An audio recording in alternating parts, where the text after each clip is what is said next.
So the point we're trying to make here today, if you get hot on your stay in South Florida, find a pool to swim in. Leave the lakes and canals to the alligators. The third and most common way people get attacked here, that's by doing what I'm getting ready to do right now.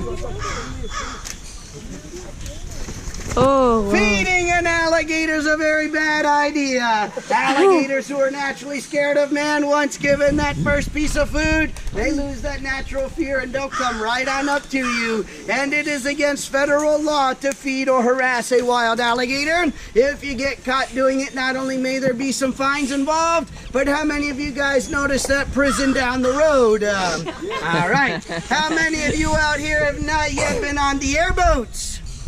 This is something for you to think about. This fence, guys, is 4 feet tall. Airboats, 2 feet tall.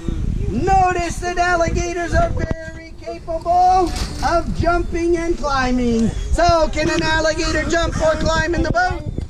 Yes, they can. And if an alligator jumps in your boat, you're probably wondering what you should do. You jump out the other side of the boat. And if you're worried about your driver, don't be. They sit way up on top of the boat. They're going to be just fine. Now watching the alligators in the water, they search for food underneath the water. And that's because the throat of the alligator is sealed shut, allowing him to drag animals under, drown them, and not drown himself. Once he's ready to swallow, he needs to bring his head back up above the water in order to do so.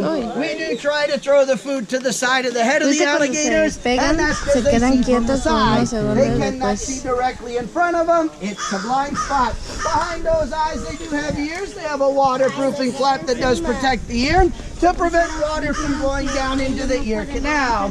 Back in the late 60s and 70s, alligators were considered to be an endangered species. But due to alligator farming like what you've seen here today, we're proud to say there are over 1.5 million alligators in the wild. They're no longer endangered, but are still protected. If anybody has any questions, now's a good time for them.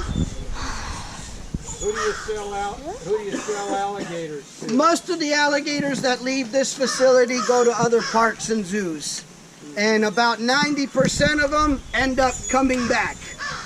What happens is they want the alligators when they're small, and then when they get too big for them, they bring them back, and then they get small ones again.